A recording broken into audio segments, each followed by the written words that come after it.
जय जिजाऊ दोस्तों, hashtag 10 Swaraj कांतोड़े show में मैं स्वराज कांतोड़े आप सभी का फिर से एक बार स्वागत कर रहा हूँ। और आज हम बात करने जा रहे हैं उस देश के बारे में जिस देश का जिक्र कोरोना संक्रमित देशों की श्रेणी में पूरे विश्व में दूसरे क्रमांक पे आता है, जिसका नाम है ब्राज़ील। तो दोस्तों, ब्राज़ील का जिक्र हम काफ़ी लंबे अरसे से करते भी रहे हैं और सुनते भी आ रहे हैं, क्योंकि ब्राज़ील जो है वो अपने खाने और फुटबॉल की वजह से पूरे विश्व में प्रसिद्ध है। और आज कोरोना की वजह से ब्राज़ील का जो नाम है वो प्रसिद्ध देशों की श्रेणी में फिर से एक बार आ चुका है। और अगर हम ब्राज़ील की कोरोना स्थिति को जानने से पहले हम थोड़ा बहुत ब्राज़ील को जान ले तो मुझे लगता है ये काफ़ी अच्छा होगा।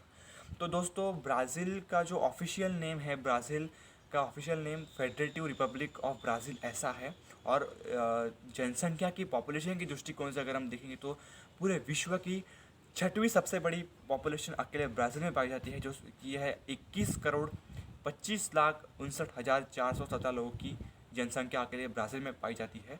और एरिया के दृष्टिकोण से 83,58,140 किलोमीटर स्क्वायर की कुल एरिया हमें ब्राज़ील में देखने को मिलती है। तो ब्राज़ील के प्रेसिडेंट है जायर बोल्सोनारो।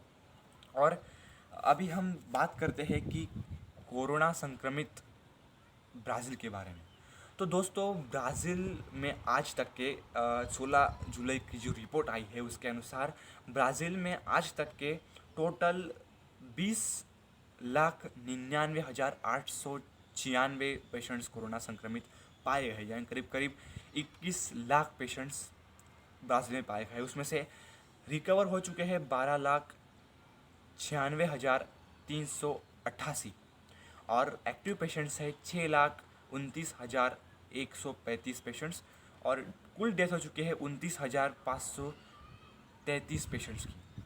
तो अगर ब्राज़ील में सबसे पहला कोरोनाग्रस्त पेशेंट्स हमको जब कहीं देखने को मिला होगा तो वह 26 फरवरी 2020 को सौ paulo नाम के स्टेट में पाया गया है। कि हम ब्राज़ील के बारे में जान रहे हैं तो ब्राज़ील में कुल 27 राज्य हमें देखने को मिलते हैं। उसमें से सबसे पहला पेशेंट्स और सबसे ज़्यादा पेशेंट्स अगर ब्राज़ील में अकेले ब्राज़ील में देखने को मिलते हैं तो वह है सौ paulo इस स्टेट में देखने को मिलते हैं। और आज की तारीख में जो कि 18 जुलाई की जो रिपोर्ट है उसके अनुसार सौ paulo में 4,02,048 पेशेंट्स पाए गए हैं। उसमें से 19,732 पेशेंट्स की डेथ हो चुकी है।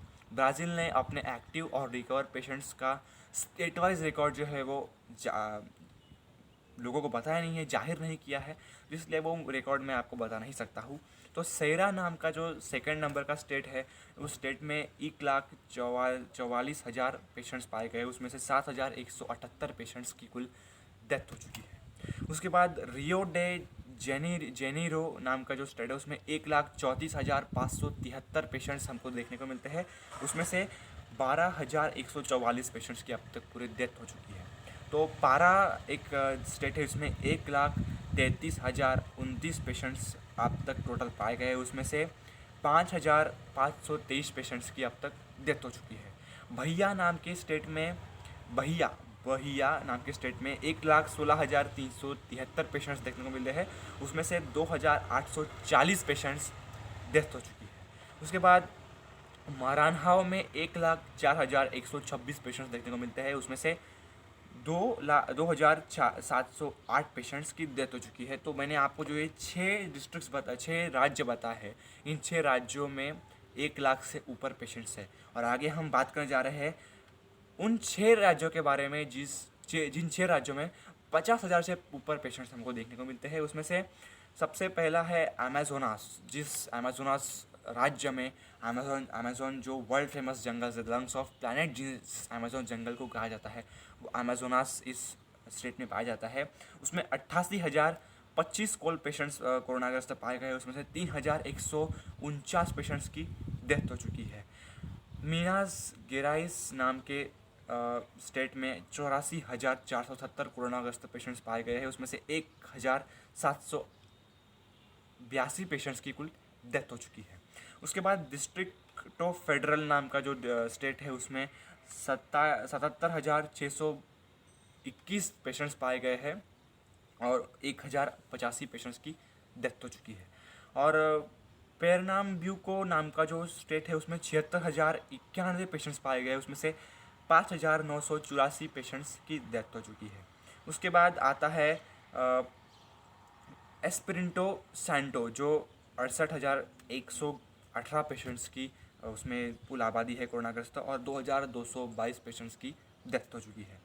और पाराइबा जो स्टेट है उसमें 65,423 कोरोनाग्रस्त पेशेंट्स हमको देखने को मिलते हैं, उसमें से 1,486 पेशेंट्स की कुल डेथ हो चुकी है। तो ये है 6 ऐसे राज्य जिनमें 50,000 से ऊपर पेशेंट्स है। उसके बाद 15 ऐसे राज्य हैं जिसमें 50,000 से नीचे पेशेंट्स है, वो उसका हम जिक्र नहीं करेंगे। तो एट प्रेजेंट कंडीशन में अगर हम ब्राज़ील को देखते हैं तो 8,318 पेशेंट्स जो है वो अभी आईसीयू में है। उसमें से मतलब पूरे जो पेशेंट्स है 20,44,000 पेशेंट्स जो है, पूरे 99,000 पेशेंट्स, 21 लाख के करीब जो पेशेंट्स है, उसमें से 0.04% पेशेंट्स जो है ये आईसीयू में पाए जाते हैं, 8,318। डेली जो पेशेंट्स है जिनको ट्रीटमेंट रोज़ाना दिया जा रहा है वो है 6,49,134 पेशेंट्स, और रोज़ाना 1 मिलियन लोगों के पीछे 9,876 पेशेंट्स की बढ़त 1 मिलियन लोगों के पीछे रोज़ हो रही है। यानी ब्राज़ील में भी कोरोना संक्रमण का जो रेट है वो काफ़ी बड़ा है। और अगर हम ब्राज़ील के रिकवरी रेट के बारे में अगर हम जान लेते हैं तो वो 65.67% का जो रिकवरी रेट है, और फैटलिटी रेट जो है वो लोगों की डेथ होने की जो रेट है वो 3.81% का जो रेट है, ये पूरे ब्राज़ील में देखने को मिलता है, जो कि इसकी कुल कोरोना ग्रस्त लोगों को देखते हुए ये काफ़ी अच्छा रेट हम मान सकते हैं। तो दोस्तों, ब्राज़ील जो है वो काफ़ी जी जान लगा के अपना अपना सब कुछ दे रहा है, तो हमें भी ब्राज़ील के लिए प्रे करना चाहिए। हमें ब्राज़ील के लोगों से भी हमने निवेदन करना चाहिए कि उन्होंने भी जल्द से जल्द कोरोना को हराना चाहिए। तो सबसे कम पेशेंट्स ब्राज़ील में किसी राज्य में देखने को मिलते हैं तो माटो ग्रॉस